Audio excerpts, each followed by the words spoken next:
The August 2nd work session of the Urban Flood Safety Water Quality District meeting to order. I'm Steve Fancher, I'm your chair. It's been a while, so good to see you all. Before we jump into the business of the work session, I just want to say a couple things I feel thankful for today. One, that I live in the beautiful Pacific Northwest. Oh my goodness, this summer has been spectacular. It's getting hot, but nowhere near what other parts of the country are facing. So I've got to feel thankful that we live here in Oregon. So beautiful. And the second thing I feel very thankful for is just the opportunity to work with all of you guys. Staff, you guys do amazing, wonderful work. And likewise to the board, you guys are in it for the long haul here. I know it's been a big body of work, and we've gone through some intense discussions and work, and just feel thankful that you guys are professional and in it to get us through this. Just a reminder, this is a work session. We're not going to vote on anything today. This is an information exchange, chance for staff to give you, the board, information that you need and for you to ask questions, but we're not going to vote on anything. And with that, let's do our roll call. Go ahead, Emily. All right. And I know we've had lots of changes. I think this is most updated, so give me grace if I miss anyone. Just let me know. Steve Fancher? I'm here. Eric Mueller? Here. Dave Ritma? Oh, I see Dave in the waiting room. He's joining now. Seth Reeser? Here. Ashton Simpson?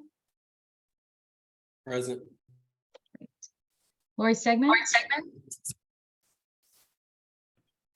Hi, everyone. Taylor Steenlock here from Multnomah County. Lori Stegman's out on vacation and won't be here today. Thank you. Emerald Bogue? Just let Emerald in from the waiting room. Corky Collier?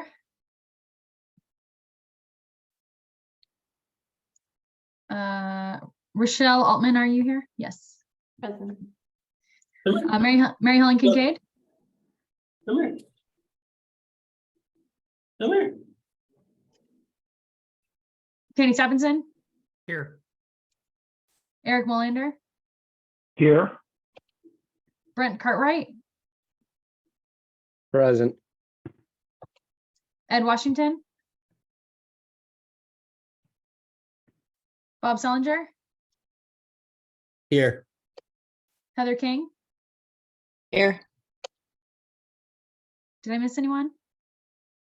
I'm here. Nancy, there you are. All right, we're good to go. Excellent. Thank you, Emily. And welcome, Rochelle. I haven't had a chance to meet you yet. Thanks for taking over the spot from James Allison, the Penn 1 rep. Thank you. Glad to be here. Look forward to working with everyone. Excellent. Well, our first couple items here, Lori Baker is going to take the lead on. The first one is Legacy District Assets and Valuation, and that has to do with the process for dissolution of the districts and cash flow. So, Lori, are you ready to take it away? I am ready to go, and apologies to the folks who were at format last week and get to see this for a second time. I'm back on the West Coast now, so that will be the difference to this presentation, but other than that, it will be the same. Let me share my screen. All right, can you all see that? Oh, I still sound like I'm in Savannah, don't I? Okay, I am going to get started. Let's see if I can find my controls. There they are. Okay, so good afternoon. Staff have a number of planning activities underway in relation to the transition to the urban district. And we wanted to take an opportunity today to share the status of that work, as well as provide a preview of some of the information that will be shared with you over the next several months. In addition to the board's decision-making around the revenue process, there are a number of steps in the transition process. This is a summary schedule of the major activities that will need to occur as part of the transition.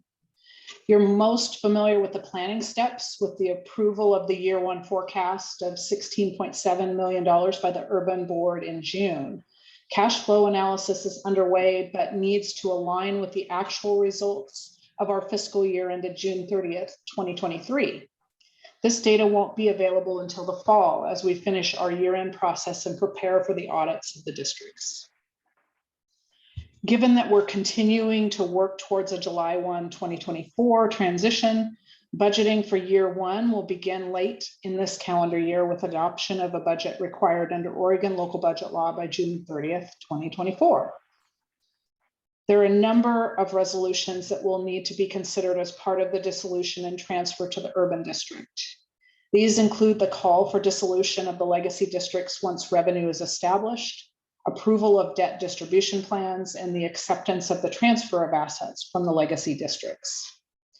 Administratively, we'll need to transfer employees and benefits, transfer contracts, and ensure that policies and procedures are fully developed for the urban district. Current contracts are being drafted with provisions that allow for the transfer of the contract from the legacy districts to the urban district.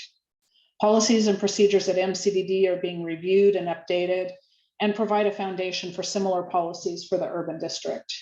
And staff are working to gather information necessary for a smooth transfer of the MCDD employees to the new district. Today, we're going to take a look at some of these steps. We'll look at the cash flow planning and some of the potential solutions we're considering as we look at cash flow in year one for the urban district. Look at the value of each of our districts as we move towards the transfer of the assets. And we'll look at the debt distribution process. So why is cash flow important as we move towards year one of the urban district? We've presented a balanced forecast for the first year at $16.7 million. However, there are timing differences between revenue and expenditures that will need to be managed. While much of the spending is spread evenly throughout the fiscal year, the revenues have some timing issues. Assessments are collected along with property taxes, and the majority of the collections occur in November and December. The privilege tax, which is the proposed new source of revenue, will take some time to implement once the legislative changes occur. We anticipate that it will take a year to get the privilege tax collections going, with systems updates needed at our partner cities and the county to allow for collection of the tax. These timing issues will need to be addressed to ensure that we have the resources we need to cover our spending. We will be providing the urban board with cash flow scenarios in the fall. It's important that we use the most recent information available as we complete that analysis. So we'll be utilizing the data from fiscal year ended June 30th, 2023, once that information is complete. As a preview to our cash flow work to be shared in the fall, these are a few of the solutions we'll be considering as we complete our cash flow analysis for year one of the urban district. For those revenues that will be delayed, we have some potential additional sources of funds. We can consider working with our local partners to continue our local partner IGAs, such as the stormwater fees with the City of Portland, to provide some interim funding. Each of the legacy districts will have some carry forward cash balances that can support continuation of operations in the early months of the first year of operations for the urban district. We also have the $1.2 million line of credit available from the City of Portland. On the spending side of the equation, we can look at the timing of our spending. We can delay filling vacant positions, delay or reduce capital spending, and review timing of projects and other spending included in the initial forecast. Let's move now to review the transfer of assets from the legacy districts to the urban district. There's been some question with regard to the possible unequal transfer of cash from legacy districts to the urban district. When looking at the consolidation of entities, cash is only a portion of the value of each district. Net position gives a better sense of the value that each district holds. This measure includes assets such as cash, receivables, other assets, and capital assets. It is reduced by accounts payable, accruals, debt, our pension and post-employment benefits liabilities, and future liabilities for capital projects that aren't funded by PMLS. You can find the detail for these balances in your packet labeled as Legacy District Summary Balance Sheets. These are from last year. I will warn you, we don't have the balance sheets created yet for June 30th, 2023. So I'm working with the most recent information that we have available. The chart shows the net position for each district at June 30th, 2022. As you can see, MCDD has $8.6 million in net position and is the largest component of the combination. This is due to the value of the capital assets that are held by the district. And these assets are essential to the maintenance and operation of the system. Remembering that this is a net number and takes into account the impact of any outstanding debt. When adequate revenue is established, the urban district will move to dissolve the legacy districts. The assets from the districts will transfer, forming a new combined district. This schedule shows the value of capital assets for each district, net of depreciation as of June 30th, 2022. The process to distribute legacy district debt is defined by ORS 550.360. Debt distribution plans will be developed and will include long-term debt and accumulated pension and other post-employment benefit liabilities. Debt distribution plans will only be needed for MCDD and Penn 1. These are the steps underway by the Urban District Board as we move forward. The board approved the year one forecast at $16.7 million in June. Next, the board will be considering what mechanisms should be used to generate sufficient revenue.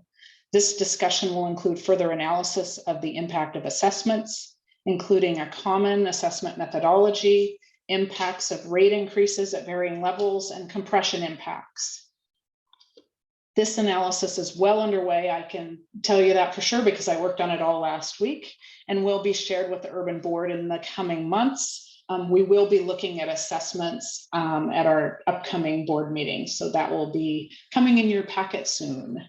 Additionally, Eco Northwest is performing scenario analysis of the privilege tax to provide better information on the impact of this new source of revenue for the district. Okay, I'm gonna stop sharing. And if I may, Mr. Chair, I just want to acknowledge to the board, your staff knows that these funding sources have not been approved by you yet. And we're working on them and bringing you the numbers in the hopes that we can find a consensus among you about how to move forward. But just wanted to lay that on the table. We're aware that you guys still need to approve those things if they're going to move forward. And we owe you more information before we ask you to approve them.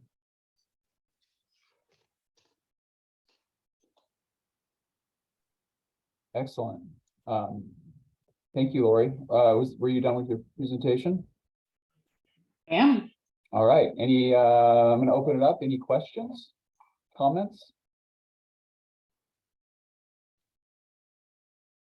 Pretty straightforward in my mind. Eric. Yeah, so I've got some serious objections to the assessment methodology. I've gone through and audited the $4 million reduction in the valuation of Penn 2. And I find that my objection is first on a methodological level, which is why reduce it for non-PMLS spending? When in fact, the project involved, the 13th Street pump station, is one that's required to meet PMLS standards and is part of our GO bond. I think a more appropriate mechanism is for us to look at the net position at year end of FY24. The second reason I think that there are substantial methodological problems in this is that of the $4 million, we've already spent and paid out approximately $750,000 for that. And a third problem with this is that we have an $850,000 grant from the state of Oregon, which I signed for last week, that helps to fund it. Finally, and most damning, is that none of these parts of the methodology take into account the time value of money. The primary amount of money that Lori is suggesting is reducing the value of Pen 2 is related to spending that is not anticipated until 29 through 33. So this methodology that she's proposing ignores the time value of money. And as a result, it's something that I cannot support. Thanks, Eric. Yes. In response, the grant is taken into consideration in No, it those isn't. figures. No, it isn't. Yes, it is. No, it And isn't. okay. In Let's, my numbers, the grant is taken into consideration. This analysis is just intended to give board members a picture of our financial situation. We're obviously using information from a year ago because we don't have balance sheets yet for June 30th, 2023. We don't do balance sheet forecasting, so we would not have balance sheets for June 30th, 2024. Really, this is just to try to provide an illustration for board members that there are more things to look at in the combination than just cash. There are other pieces of the balance sheet that really need to be evaluated. We could have, some serious discussion about methodology, but it was really just to give you a sense of where things stand, that there's a significant amount of capital assets for MCDD that really don't get considered if you look at cash. There are multiple ways that you can look at this. Obviously, this isn't intended to be an audited number, but really just to give you a sense of the size of each of the organizations that are being combined. This isn't a consolidation in a corporate sense, so there's not going to be a valuation analysis as things are combined. These are government entities, and so the balance sheets will get combined, the assets will transfer, the liabilities will transfer under the debt distribution plan, and things will all get added up together. But it's not like a purchase or buyout as you would do in a corporate sense. So this is really just to give you a sense of the size of the organization. But when you have it at that, what you're saying is that this is your assessment of the valuation. So is it your assessment of the valuation or not? I'm sorry, before we dive, I feel like we dove right into very detailed numbers, and I right over my head. I don't know about other board members here, but it would help me tremendously, Eric, and it would help me a lot if I knew what we were referring to. And I think we're talking about page 8 of 26 of the board packet, where we're talking about the legacy district book values. I could be mistaken, but I think if I'm not mistaken, help me understand this, Eric. You're taking exception with kind of how some of the values have been portrayed with regard to assets of the legacy districts, liabilities, net position, the detailed numbers, and kind of how that's laid out on page 8. Is that correct? And so when the Assets and Liabilities Committee met, we came to an agreement that we were going to look at the net position as being most emblematic of the value of the entities. And then from that point, given that there may be a disproportionate addition to that by 2 of the legacy districts that have acted with financial responsibility, we then come back to this analysis, which plucks out of thin air a series of future potential capital spending and says, no, that's got to be deducted from the current value. Both of those regards, I disagree. I think that the analysis is erroneous, and that segregating out some future cash outflow for special consideration as opposed to the funding that we're going to have through the GO bond is not an appropriate mechanism. This does not reflect, from my perspective, as a financial professional, the value that Penn 2 is bringing to this. That's helpful. Thank you. And I think there's got to be another mechanism to review and comment and get through kind of the detailed numbers behind this. I think we're not here to do that today. I think we're here to kind of set the stage for, you know, the process with which we're going to start looking at how, you know, we combine these districts. So it's good to get these concerns out on the table. Again, I don't think we're here to solve them. I don't think we're here to debate numbers, but thank you, Eric. Nancy? Thanks, Steve and Eric. I would agree. I don't think we're being asked for, is this the right methodology? But I'll also say that I appreciate this first look at it. While I'm not a financial person, I do have access to many financial people in public finance.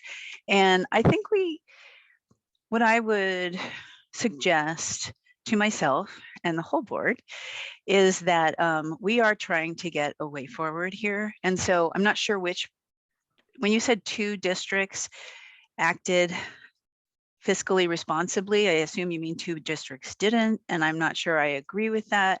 So I think if we could keep it, you know, we're all here to work together. And so I guess I would appreciate have more facts and maybe less judgment in perceptive judgment. So I'm just trying to not have my hackles raised, but because I don't know which districts you're talking about. But I think it's important to take this first bit, look at it in the way it's presented, and be able to move on from here, because I think we have, right, this is a sharing of information day, and we will be getting to lots of really important votes soon. So sure, offline, it makes a lot of sense to get details worked out, but as a board, I'd like to take a really high level view. I agree. Thank you. Okay, any other questions, comments? I think realizing there is going to be a more detailed review of the specific numbers in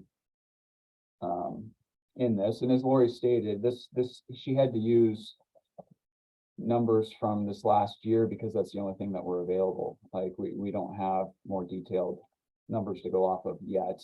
When the actual work to consolidate gets further along, then I assume we're going to have more specific numbers and more opportunity to comment on the concerns that Eric has raised. And Eric, if you're willing, I would enjoy an opportunity to sit down with you and listen and take good notes and understand the methodology that you would prefer. And I can try and work at least some of the elements of that into additional work that we're willing to do on behalf of the board. I do appreciate your expertise and want to learn from your perspective. So I'd be happy to do that. Thank you. I'd be happy to go over the work of the Asset and Liability Committee with you. Okay, I'll reach out. Okay, anybody else? Questions, comments? Tammy? I had one. As far as, you know, we're talking about the possibility when dissolution and all of that's going to take place, and how is the capital piece going to play into that? Because I don't know how we get from point A to point B without addressing that. Are you referring to the GEO bond? Yeah. As far as timing is concerned, our financial analysts have sat down with us as well as bond counsel and reminded us that in order to issue the bonds, we need to have an entity that's up and running. So you can't use, for a lack of a better term, a shell corporation to issue general obligation bonds. We won't be able to get ratings. We've got to have the urban district up and running the revenue identified to be able to have enough of an organization to be able to get those bond ratings, which is really what gets us on the market to be able to sell the bonds, which is how you borrow the money. So the timing is what we're looking at right now, and what we're working towards is timing those pretty much to happen at the same time. So I know that decisions haven't been made, and I know that July 1 hasn't been the date that's been selected, but when I'm running numbers for you and giving you examples, I have to have some starting point. And so we're still looking at that July 1 date in all of our analysis, but obviously there are a lot of pieces in this puzzle. There's legislative change. There's, taking the bond to the voters and whether or not they will approve that the first time around. So July is just the goal date, but it isn't anything that's been prescribed at this point. So I'm not trying to alarm anybody, but just trying to show that that's the date that we're shooting for. So as we move things along, but we do know that the organization of the urban district has to happen at least at the same time, if not before we're trying to issue those bonds. Okay, so we Does that answer your potentially- question? Yeah, we potentially could be dissolved before the bond actually happens. That's correct. Potentially. Okay. And that, okay, we'll need to talk about that. And what we want to do, Tanny, because I know this is information that doesn't feel consistent with what you've believed going along, we want to bring our financial advisors in so that they can talk about this process. There's a lot of complexity behind what we're trying to do in issuing those GO bonds. And there's a lot of complexity and strategy with how we're going to be representing this organization to the rating agencies. And we have a great team behind us that, I've worked with these folks for years and years at other organizations too. We've got the best people. So I think it'll be good for them to come in and talk to you all about how that process works and some of the challenges that we're faced in getting those bonds rated and making sure that we can get them issued and keep moving on all of the projects that need to be done for the organization. And Tanny, maybe this helps. I don't know that it does, but remember, it's this board that has to make the call for dissolution. And so you definitely have a voice and a vote in that process. Right, and I'm just trying to get a handle on how all these pieces are going to fit together, because I think the bond is, I know at least for Sandy, that's really the major reason for forming this district, is for bonding capability. Yeah, I think that's true for across the system, honestly. Right, and so if that's not, what I mean, if we don't really have that nailed down and that in place, how does dissolution really happen? I think the timing to help, there's steps in the issuance of the bond. So when you take that bond to the voters, the day after it gets approved, you're not issuing debt. There's timing in this. So the first step is to take it to the voters and get it approved. Then you work with the financial advisors on the timing, on the market timing of going to market with those bonds. So that could be 6 months later, that could be 9 months later. One of the things that we're talking to them about is, depending on the number of projects that get put in the bond, the number of projects that you all determine are appropriate for that bond package, we could be issuing the bonds at a couple of different times. We could issue a portion of those bonds early to be able to cover the real estate work and the local match that we need for the PMLS projects. And we could do another issuance then, say 5 years down the road. All of that could be approved by the voters in May of 2024. It doesn't mean that we have to immediately turn around and issue the entire amount.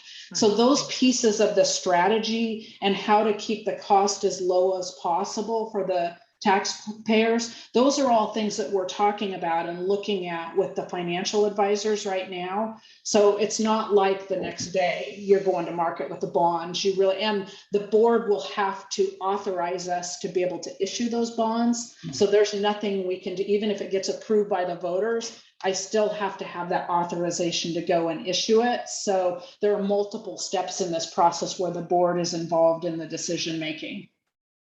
Does that make sense? It does. Okay.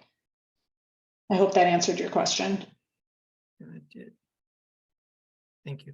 Thanks, Tanny. Thanks, Lori. Any other questions, comments? Okay, well, we have another item here for Lori. It's a compression update. This is good news. And I just want to thank Emerald and Alex for their help with this, because this has been a topic that I've been working on, it feels like, since I started here. I do have a timeline, but I won't share those details unless y'all are really interested. We started in December of 2022 when we had identified that there was what the county was calling compression on some major port properties that had resulted in a loss of revenue to MCDD of about $390,000 for fiscal year 23. And so we have gone down a path of discussion with the county, discussion with the port. They've both been very supportive through this whole process. It's taken a long time to really research and figure it all out. So we did give the issue to Jeff Condit so that he could take a look at how the county was administering these, what they're calling partially exempt properties. So where a public entity is leasing out a portion of the property to private companies or private businesses. He provided a legal letter that then we sat down with the county and worked through, and the county has provided us with a letter authorizing direct billing for those properties where the county can't administer and collect the assessments for us. So we walked the port through all of that information, provided them with the legal letter as well as the letter from the county, and they have accepted our $390,000 bill for the remainder of the assessments that are due to MCDD for fiscal 23. We'll be working with the county going forward on partially exempt properties to identify those properties and do the direct billing going forward as well. So puts MCDD in a much better cash flow situation. We're very excited to have been able to work through this issue. And I just want to express my appreciation to both the county team and the port team, as they have been with me from this from the beginning. And so I really appreciate their support. Well, that's excellent news. Thank you, Lori. Great work. Emerald? I just want to take a second to praise Lori's tenacity and really good work on this. It was the kind of thing where it just didn't compute and something didn't smell right. And the initial answer from the county was, everything's okay. This is how it should be. And the port can't be in a position to just pay what isn't technically owed, right? So kudos on the and on the power of additional legal analysis. It surfaced a bigger issue where the county has changed how they are billing private tenants of public property, which is a much bigger issue beyond this. And it's something that we and others will continue to have conversations with the county about, and the county's being really responsive on this. But I want to say, Lori, good job. I'm really glad we could come to a solution here that works for the time being. Thank you. On this one thing. Yes, thank you. And I would reiterate the county's support and cooperation in helping us noodle through it. So sorry, Eric. Eric, you're up. Yeah, is this only an MCDD issue, or are there properties in Penn 1 and Penn 2 and SDIC that would also be impacted?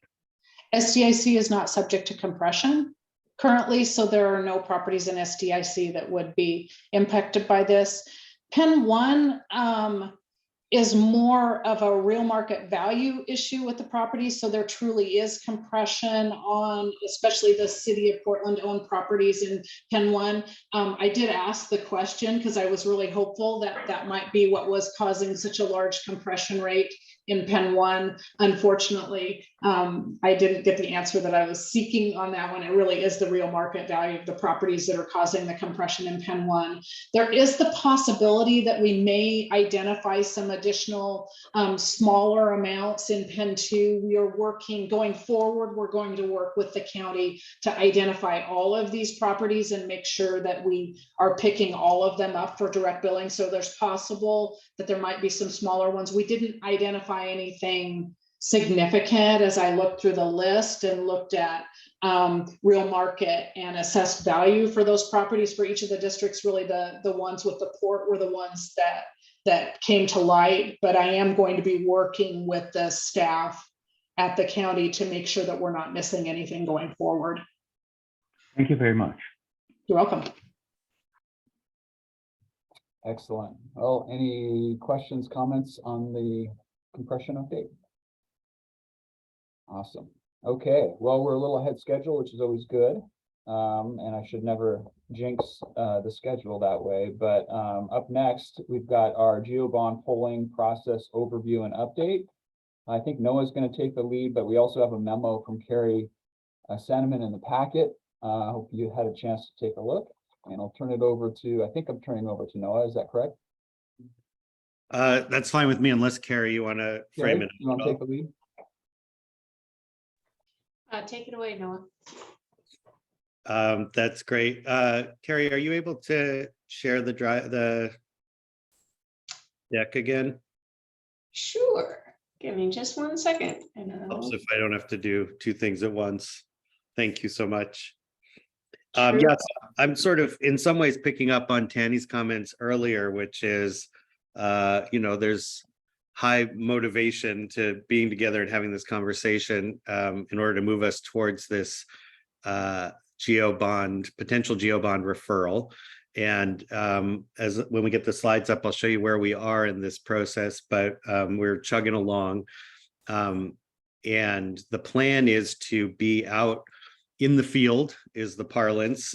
So that means, be calling and sending texts to people in the middle of September to start to gather those results with the goal of bringing them back to you to make your decision on the shape of the package and potential referral. And before I jump into it, I just wanted to say that I think there are a lot of different levels of experience on the board and on the staff around polling and getting ready for ballot measures. So some of these things you may know already, but I thought it was best just to share a little bit about why we poll and what's in it. So be patient, and I'll get to the same level, and then I'll be happy to take some questions for you as we move forward. So this is our timeline, and we are really dead smack in the middle of the looking at the GeoBond development process. So I was just saying that right in the middle there is the September, where we're trying to get out into the field. And right now we are shaping what's called the instrument. We're putting together the outline and moving towards a series of questions that we want to test with the public. And then these are the slides we've been using since I first started working with you about what it takes to get to the ballot. And we've already accomplished quite a lot. Worked through the draft bond scenarios with you, thanks to Carrie. Public engagement is ongoing. And so we are now at the polling phase. And as I was saying, the idea is to bring the combined information that we gather from the public engagement process, from the polling and other public opinion, to help inform the decision that you'll ultimately be making. We're aiming for a December decision and referral to the May ballot. So just for those of you who may be new to polling, just a little bit about why we're doing it. And we did do some polling about 1.5 years ago, you may recall, which was very general, and I'll touch on it a little bit in this presentation. Since that time, we've been able to do additional focus groups, to be out there in the community, to refine our messaging quite a bit. So we'll get more precise with this round of polling as it relates specifically to a bond measure referral. But we use polling to get, we all have our constituencies, and we're all working in our various communities and in our interest areas. At the end of the day, this will go out to, I don't know, just under 400,000 voters, I think, in the urban Multnomah County area. So that's a lot of people, and a lot of people who haven't heard about this issue. So we are looking from a poll to get a statistically valid overview around some of the key questions, which I'll touch on shortly, that can help inform our decision. We can also, through the demographic data in the poll, break that down into subgroups to understand a little bit better. Maybe this from national polling, like they create these categories like soccer moms or this or that, or, so what are people thinking who are college educated, women, men, political affiliation. So we can sort of see how they lean on some of our key questions. And then finally, we can test different versions of things to see what performs better. So that's called split sampling. So we take the larger universe of people we're polling and break that up and give them two different versions. So that can be a language question, like one of the things we've talked about is how much does it help to talk about the federal match? Does that help bump up our support, or does it not? So those are the kinds of things we can look at, as opposed to most obviously different versions of the bond package itself. Some of the limitations around polling are that the more we try to break down and get get more versions of that. So if we want 4 versions of the ballot title language instead of 2, or if we wanted to test multiple packages, then the sample size gets smaller and the results have a larger margin of error and are less statistically significant. So it's better if we can really identify our core questions and keep it at the largest possible sample size to get reliable answers. So before I dive into this specific poll, just any general questions from anybody who wants to ask a little bit more about polling? One question that people often ask is like, isn't it less reliable these days with cell phones? And I know that our polling firm is asked that question almost every time. And I would say it is more challenging than back in the days of dial phones, for sure. But also the science continues to advance. So there are ways they do push text to people. You may have gotten these on your cell phones, which helps get people to respond. Sometimes you can do full responses, depending if we choose to do this by text or online. And then we can oversample and adjust the data so that it reflects the actual demographics that we're testing. So they figure out ways to work around it. And even though it's good to be skeptical, the science does seem to prove out as we look at actual results versus polled results after, with some exceptions, maybe 2016 being the big one. But generally speaking, it is fairly statistically accurate. All right, so I'll jump forward if there are no other questions. I want to add that we have decided we're going to do 2 focus groups as well immediately after the polling. And we're doing this for a few reasons. One is that some of our issues are really too complex for a poll. The awareness is pretty low, and the longer the poll goes on, the less likely people are to finish it.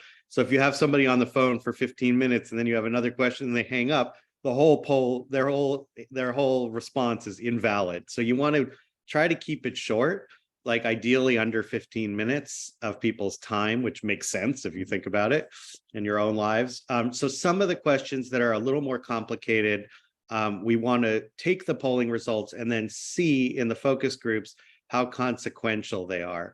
So one of the things I think about around this a lot is the relationship between the operating costs that we are looking at, which I know is a super complex issue, and the combined costs with the bond. We are definitely going to explore that in the focus groups. The poll itself is really focused on the bond and passage of the bond. In our experience, the those two things, really don't get combined in voters' minds when it comes time for the ballot. They may be important if there were a big negative messaging push around it. So we want to test that in focus groups and really have an opportunity to get into that with a random group of people and see what sticks in terms of both positive and negative messaging. We will present them in addition to the combined bond and operating costs, specific mailers and communications we're planning to use to see if they have a positive or negative response to it. And we'll be able to present different combinations from the bond projects, from the bond packages, to see if some of them are more or less compelling as you're considering what to include in the final referral. And all of that will get brought back to you as a package, the focus group findings and the polling, to help inform your discussions. So our core objectives around this specific poll to support you are to test a couple different versions of the ballot title question to see, like I said earlier, if certain formulations work better than others. The example I gave was, you only get 20 words in the question. So we want to use the best possible words. Does it make more sense to talk about the federal match? Does it make more sense, how many, what version is it? Does it make more sense to say upgrade or improve? Like, these are the small things, but they can make the difference of, 3 percentage points when you poll. And so you want to take advantage of every opportunity you can. The second thing we're going to do a split sample around are two dollar levels. We've talked about the different package sizes. We're going to test, we'll do the same poll, one at 175 million and one at 225 million. This is an opportunity, as opposed to the poll we did a year and a half ago, which asked generally, like, would you be willing to support this? This poll will say specifically, this is the question you will be asked. This is the amount of money it will raise. This is how much it will cost the average household, which will give us a much more accurate representation of how people are likely to vote. I do want to say that the 175 and 225, these are not fixed numbers for the board. We think that we want to keep a very simple question to the respondents. So we don't want to give them 5 different options. We wanted to give them something in the lower range, something in the higher range, describe what they're getting in those ranges, and see if one performs significantly better than the other. That doesn't mean you can't do a package for 165 million or 240 million. That's still up to you. The polling will give us a sense of what's the window of opportunity with voters. So if we see at 225, there's very strong support still, 65% support. That'll tell you you could, if you want to, go a little higher with the package, and vice versa. If there's resistance to paying that tax level, then you could make that decision as well. So that's our plan, is to go with those $2 amounts for the purpose of the poll. And we'll look at things like the primary reasons to support or concerns about it, such as, other issues are more important, or the current tax levels, things like that. We did all that in the previous poll, so we'll be able to do what they call tracking. So to look across the two polls and see if there's a positive or negative trend that concerns us or interests us. So just for instance, does the recent awareness of flooding and climate-related events in New England and California, has that changed people's awareness of climate-driven flooding? Do other events in the Portland area affect our chances for passing the bond? So we'll bring that back to you as well. And then I basically touched on all of these things as well. We'll use the messaging that comes out of this to design our paid digital campaign, our paid educational materials and direct mail, and to understand what appeals, what really solidifies the support for the bond. And if you'll recall in the next slides, this is what we saw last time, that there was overwhelmingly very positive responses to the notion of doing this work, to making these preventative improvements to the levies and the supporting systems, but it was shallow support. So only 23% kind of really understood it and cared about it a lot. And the good news is there was very little strong opposition. Our goal would be to move that dark blue bar over as far as possible. And then similarly in the past poll, we found very, very large concern about climate change driven events. It's just that people associated that with wildfires and heat domes. And because those were obviously top of mind, especially a year and a half ago. So we'll see if flooding has bumped up at all, or if any of our messaging can help move that up.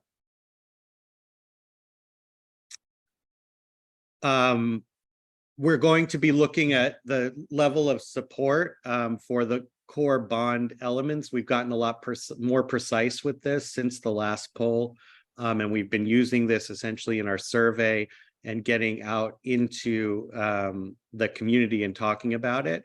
So we'll want to know which are the things that when you're thinking about the elements of the bond and what's most important, which of these rank the highest.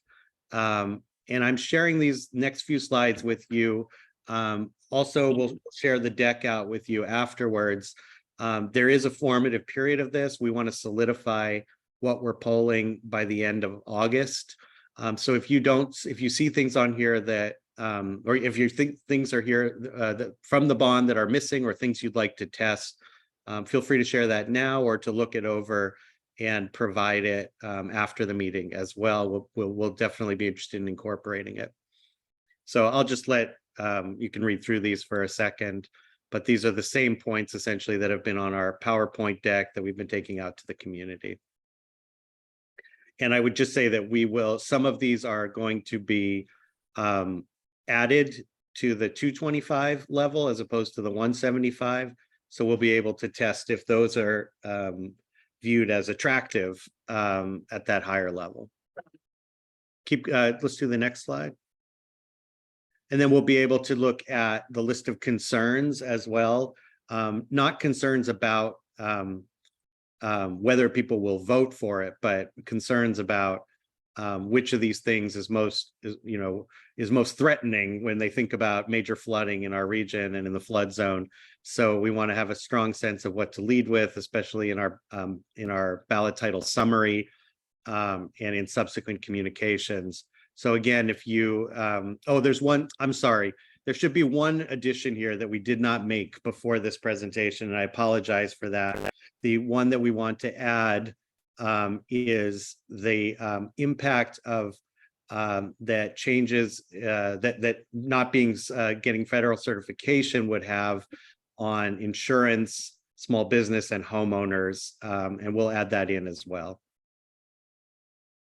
And then finally, the other thing we'll look at to try to inform your decision, and these are not functions of the bond, these are things that we want to know about the motivations of voters, which is which of these things would be more inclined to motivate them more. Remember that blue line and the light blue line, which of these things would motivate people more towards being in that dark blue area of stronger support? Would it be stressing that we can get $100 million of federal match, that we need to make these improvements sooner rather than later to save money and people's safety, that preventive measures really worked well in our focus groups, that we can make improvements to the environment and to habitat, that there will be strong oversight, and it's an opportunity to expand our work in equity and advance both work opportunities and protect vulnerable communities in the flood zone. So which of those things are motivations for people moving towards more committed support for the bond measure? So that's an overview of how we're going to be approaching the bond. I'd love to take any input or questions. Thanks, Noah. Any questions? Comments? Nancy? Thank you for that. And I appreciate the work that you've been doing over, God, it seems like a really long time. I don't even know how long it is. But so I had on your last one, the things for like we can improve the environment. I'm just curious how you're going to ask that question, because sometimes allowing flooding improves the environment. So we don't maybe want them to think that if we're not doing it. So, more like work with the environment to lower our costs in the long term or something like that. I guess I know you're just giving us the bullets, and there's a lot of knowledge about how to craft the questions.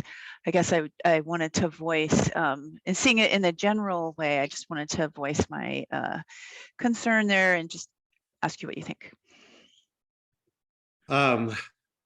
Yeah, thank you. I mean, first of all, that is why I'm bringing you this presentation, because I don't want to come back in November and, oh, shoot, we should have pulled for such and such a thing. So definitely looking for the collective wisdom here. So thank you. It's exactly what I'm hoping for. I do think, so if we go back to that deck, and I think that if you look at, can we pull it back up on slide 10? That really gets at the performance question that you're talking about, expanding investments in natural. So that is what we are definitely going to do, and we want to understand how appealing that is to people. The last slide is really looking at like what underlying motivations are important to people. So I wrote it more broadly, but that doesn't mean I wrote it correctly. So I think, maybe there's a better way to say it than improving the environment, but I didn't want it to sound so technical. I want it to sound like something that would say, yeah, if we could do this, that would be meaningful to me. So I'm open to suggestions about what that might be.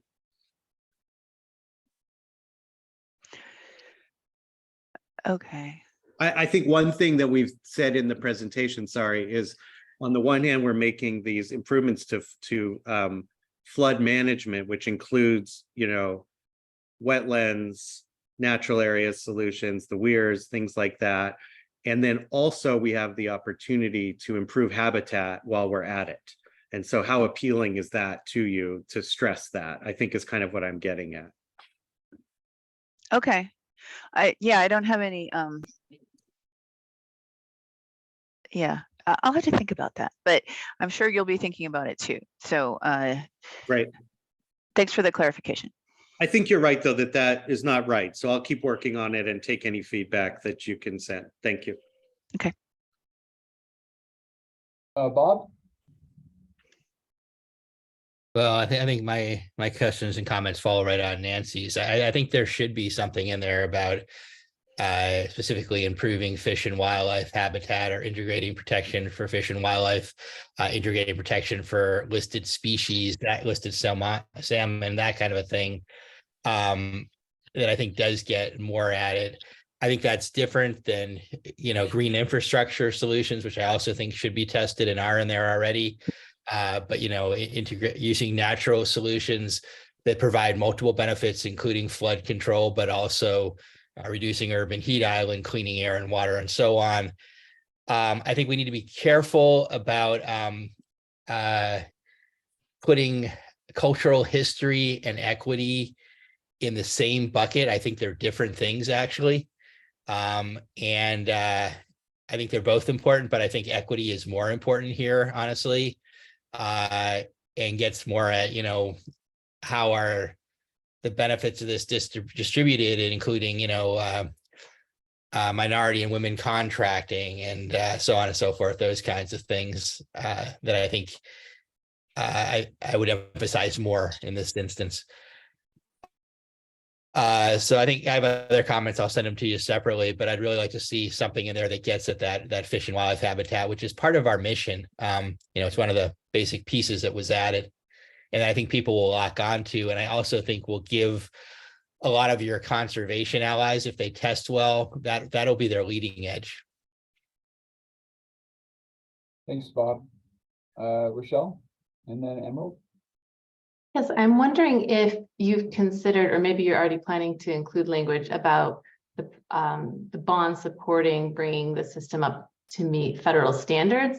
At least to me, if I heard not only is it improving the environment and addressing flood safety, to a certain extent, people might think, well, Portland has very high standards, perhaps unreasonably high, but hearing that, no, it's just to bring it up to current federal safety standards, in my mind, gives it extra reason to support it, especially in light of Katrina. Yeah, Rochelle, great catch. That's like core to our messaging and our polling, and I just didn't put it in. Thank you so much. We'll get that in there. Thanks, Rochelle. Emerald? Hey, Noah. Hey, I agree with what everyone's saying. I think this all makes a lot of sense. A couple things. One, just a reminder that you got to poll using language that people understand. And so how, the difference between crafting the actual bond language and crafting a survey instrument for a poll is substantial. And so just a collective reminder of that. And I know Noah's got that, but some of this language is stuff that folks just don't use. So debureaucratizing how we talk about things that are important is extremely important. And then if you look at, slides, I guess it's 8 and 9. That's pretty good support, assuming no organized or funded opposition. And that's good news. I understand that, there is tax fatigue, there is concern. Has there been, what type of outreach has taken place to date among political constituencies that could find additional costs to be concerning, specifically the business community? Are they coming along? Do we know where folks are on this? Does someone on that, we have a defined consultant work on this. I'm happy to speak to it, but if somebody on staff wants to, I can. I just am wondering if they're tracking. I think that's the only question at this stage, and we don't need to get into a level of granular detail, but are they tracking? First, more work to be done to ensure people are tracking. So I just want to acknowledge that. And second, the data that I have is 2 separate conversations by Jake Wiegler, our political consultant with Praxis, with the Portland Business Alliance directly. The initial one was more positive. Oh yeah, we're a no new tax thing, but this makes sense. The second one was, well, we know it's important. We're going to need some more information. Okay. And that was the more recent one, but definitely open to the conversation and appreciating the situation that we're in. So we're not included in their no new taxes mantra yet. Yes, good. Okay, that's very good news. Emerald, I would just obviously I think that the general argument in our business community messaging is, this is different. There's $100 million of federal money on the table. It's a relatively, in the grand scheme of things, it's a drop in the bucket. I know it's not for people's own constituencies, but in the grand scheme of things, relative to things that are causing greater levels of concern. Yes. Right. So, and it does a lot of good. So, and it's important for businesses in the flood zone. So there's a lot of reasons for business to support this. That's the messaging. I will also say, and this came up from the Multnomah County Commissioner in last conversation, another reason to poll, and you're right, Emerald, that this polls quite well, and if it continues to poll well, that has the benefit of telling people, hey, go mess with something else. Like this is not something to spend time on. It has overwhelming support from the community. Let's just let it be. So I think we'll be able to, provide that feedback also to the business community when we get the results back. Sounds great. And Bob, I can let you ask your own question in the chat there. It's a good one. Or I'll read it. Sorry, I'm back. Yeah, I just put in the chat. I'm wondering if there's a way to get at whether lack of environmental benefits would mute support, in the sense that I think there's a potential to get strong environmental support on this, and they have big grassroots networks in this, especially in Multnomah County, and without strong sort of fish and wildlife benefits. I don't see them opposing per se, but I do see them potentially sitting it out. And so I'm just wondering if there's a way through polling, or maybe that's more of a direct conversation through the other outreach mechanisms of, Columbia River Keeper, Sierra Club, Audubon, whoever. What will it take for you guys to actually mobilize around this thing? Yeah, I'm just thinking about that, Bob. I'm a little reluctant to get into, well, would you support it less if this weren't in it? I'd rather look at it more from the positive perspective. I think it gets a little complicated because, then we'd have to look across. I mean, because the knowledge of this is so small anyway, I think just getting people to think about it for a second and then say what makes them more supportive is more helpful than a contingency where they, take things out. We could try that a little bit in the focus groups though. And then I definitely agree with you that, the board will have to navigate many constituencies as you put together the final referral. And that's a factor as well in terms of who's in the tent and how strongly they support it. Is that a fair answer, Bob? Yeah, no, and that makes sense. As I was thinking through my own question, I don't think it's a polling question. I think it's a direct question and an assessment of how important certain constituencies are and what do you have to hang on the Christmas tree to get them on board, kind of a thing. I do think we'll probably get at that. And, one of the classic polling questions is, some people who support this measure say it could, and then you give a list of reasons and you ask people to sort of rank the reasons. And so we'll get some sense of priorities. Now, I'm not committing to that because I'm not in the thick of writing the polling instrument, but that's a pretty typical tool to evaluate which arguments are most salient with which audiences.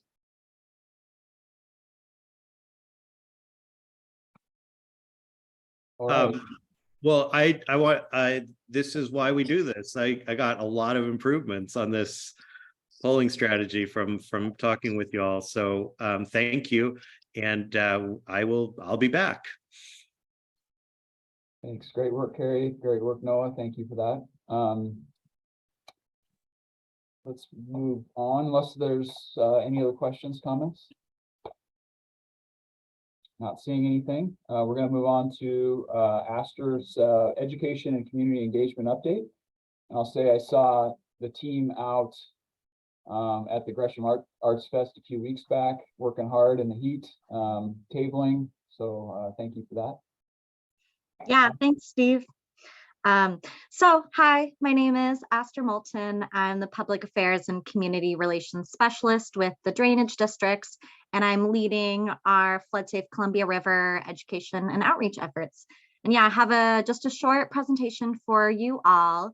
And my apologies, my camera is not working right now. I'm using a loaner laptop, so fortunately you won't be able to see my face, but I'll share my screen and go through the presentation.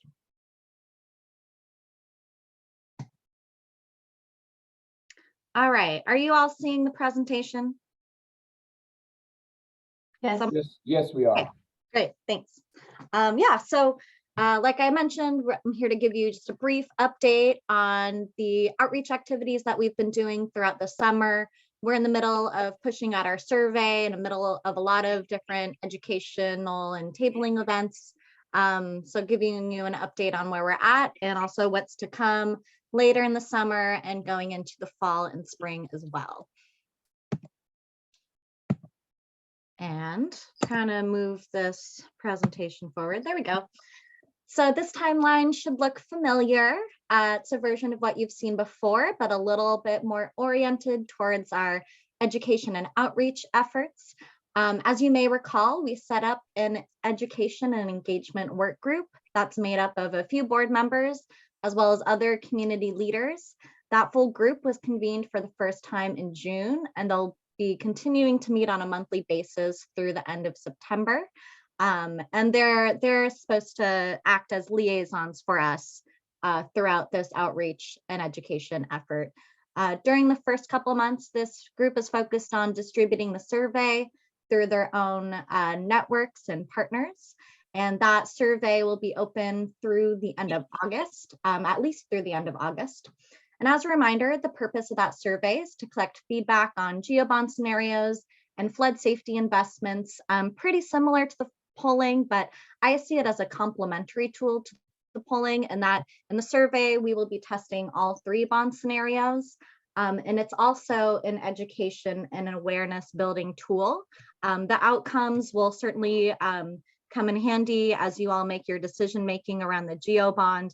But as we're distributing the survey, we're generating interest, we're collecting contact information, and just generally expanding our network. So I think the process of distributing the survey is just as important as the outcomes of that survey. Other things happening, general education and information sharing through digital communications, in-person events. That's been happening throughout the summer and will continue to happen in the fall and spring.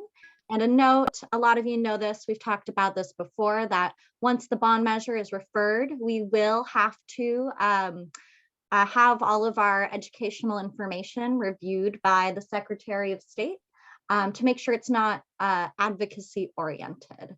But we will be continuing to do to push out educational information after bond referral. And I also wanted to point out that in September through December, once we're done collecting survey responses, the work group will be building off of some of the new mandates engagement that we did last summer to help come up with more refined recommendations on how we integrate equity, cultural history, nature-based solutions, climate change preparedness into our flood safety projects and programs, and ultimately how we can do that in partnership with groups who are already doing similar work. So here's what our survey looks like. We have a PDF paper version as well as a digital version on SurveyMonkey. It's been taking people 6 or 7 minutes to complete, so that's really good news. Generally, you want to have a short survey. And so far, we've had a little over 200 survey responses. So what we've already done and what we're planning on doing, we've pushed the survey out through our e-newsletter distribution, our social media, sharing with partners, you all included in that, hosting events, tabling at outreach events. Some highlights so far have included a walking tour of the historic Vanport area that we did as part of the Vanport Mosaic Festival. We've partnered with the Columbia Slough Watershed Council to present as part of their Slough Science series. We hosted a Bike the Levees event along Marine Drive, and we're hosting 2 more Bike the Levees events in the upcoming weeks, including one in Spanish.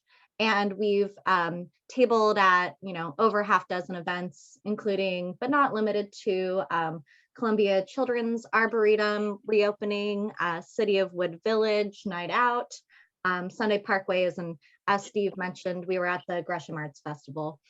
We're certainly not done with our outreach. We'll continue to promote the survey through partner agencies and organizations over the next month. We have about 6 or 7 events lined up in August. And we'll also be doing a targeted mailing to managed floodplain residents, as well as door-to-door outreach to do some more targeted outreach to the people who will be most directly affected by these investments. We're working with community engagement liaisons to also do targeted survey outreach to limited English proficient communities living within the larger region. We'll be working with communities who speak Spanish, Vietnamese, Russian, and Chinese. We'll also have some focused conversations with the business community, those located both inside and outside of the managed floodplain. And we are doing a text message campaign to push the survey out to a randomized sample of regional voters throughout the district boundary. And I would say that we are trying to strike a balance between making sure we're intentionally collecting feedback from managed floodplain stakeholders since I mentioned those are the people most directly affected by these investments, while also making sure we engage the broader region who is largely unaware of the flood protection system. I think both stakeholders are important, and we're trying to get the word out beyond the managed floodplain, because ultimately the majority of regional voters live outside of the managed floodplain. And next slide, one sec. Sorry for the delay. Some pictures from our recent event. This was our walking tour that we did towards the end of May. Ed Washington was able to speak at the event and join us on the tour. So it was always really great to have Ed. And we also had some videographers out there that day. So they captured some really great footage. We had just a little over 30 people participate on this 4-hour walk, which was really great. Here's a picture of what our typical tabling setup looks like. This was at Coley Sunday Parkways, and that was a particularly engaging event. I think we spoke to about 200 people that day. So yeah, we were busy. And last but not least, what you can do to help. First of all, I want to say thank you to everyone who's already connected us to your communication staff and community partners.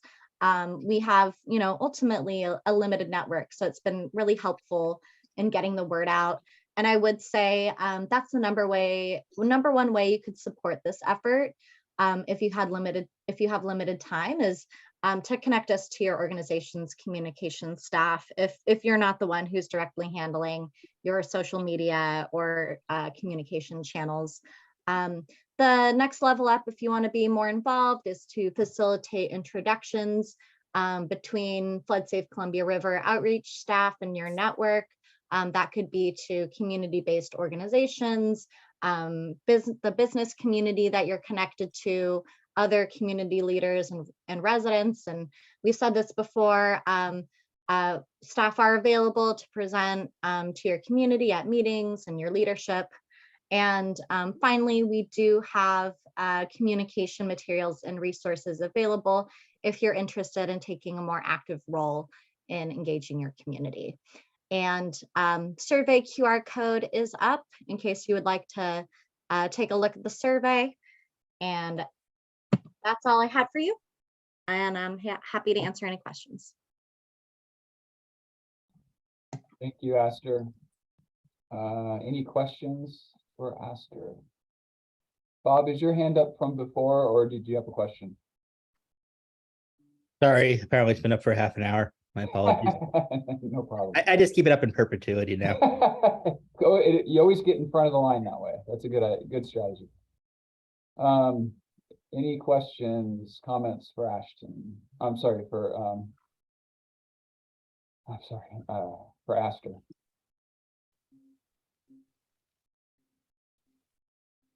We're a little bit ahead schedule, and you might get a little bit of time back in your day, but I do want to plant a seed for our next business meeting that I will be soliciting interest in nominations for serving as vice chair of this committee, since James Allison was serving in that role, did a wonderful job, but he's moved on.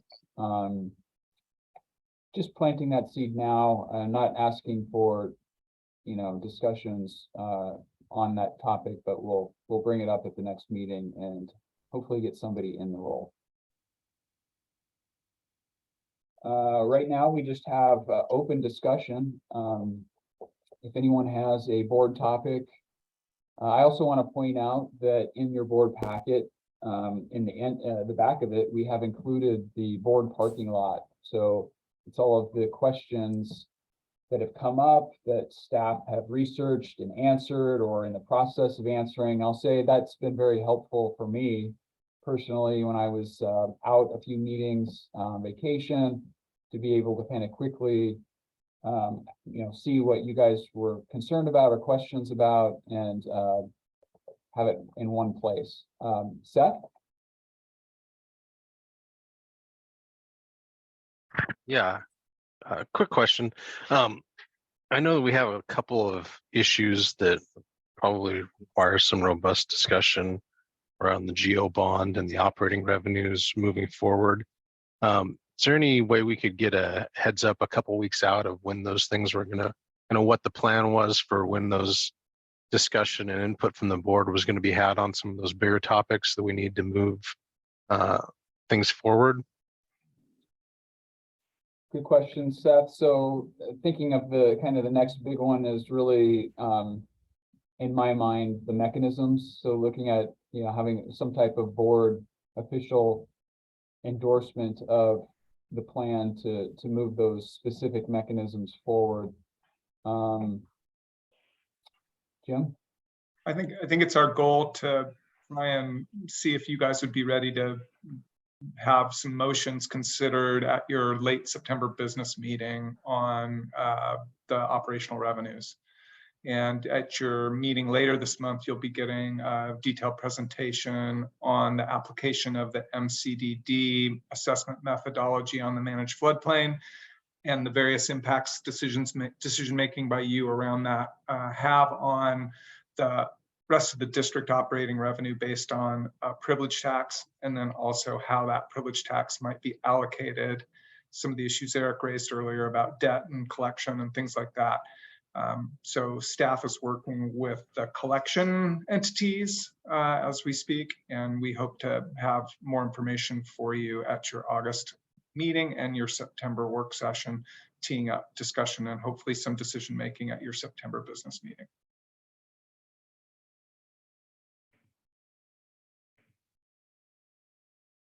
Eric. Hey, Steve, where do we stand on the guiding principles document? Thank you for asking that question. I've been meaning to give you a call and get you and I and Nancy together so that we can discuss how we're bringing that through the board and finishing that work off. I apologize. I was out of town, and I know we were ready to go, and we just didn't kind of get it done through the process. So let's touch base, and we'll get something on the agenda soon. Do we have any comments from staff yet on it? Questions or areas of concern? I'm sorry, it's just been too long. I need to dust it off. I'm sure I've gotten Okay. something, but I don't have good information to share right now. Got it. Thank you. Nancy. Yeah, I'll just, on that same note, I'll just remind folks, in case you don't remember, so we had this guiding principles, and then we had a lot of discussion about it. And then there was a subcommittee that was, I think it was me, Eric Molinder, and Steve, right? Good, nodding. That's what I remember. And Sarah O'Brien was facilitating that. So I think we got to a good place, and yeah, it might be, if we, it might be a good time to dust it off and roll it back out. But we do have a lot of other things going on. So if you see it come forward, please also pay attention to that one, because I think we did some good work there. Thanks, Nancy. Any other questions, just board discussion? Something that's on your mind that you need to get off out of your head? If there's no board commentary, I do want to share with the urban board that we have been experiencing a series of acts of vandalism against some of our critical infrastructure. We had kind of a threatening video post get sent to one of our operations team members today. And I just wanted you guys to know that I've been in touch with the North Precinct of the Portland Police Bureau, and I've also been in touch twice now with the Federal Bureau of Investigation due to the critical nature of our infrastructure. And we are evaluating additional security enhancements that we can take. But I just want you to be aware, if you'd like any additional information, I'd be happy to share that with you offline, or if the board wants a presentation, we can provide it. We did go into more detail with the legacy district boards at their recent meeting. Thanks, Jim. Well, I'm going to give you a gift of 30 minutes back in your day to accomplish whatever you want to accomplish. the sky's the limit. I know you guys are gonna go out and do great things with it. Don't let me down. We are going to officially adjourn this meeting. So thank you very much for all of your participation and robust discussion, and we'll see you next time.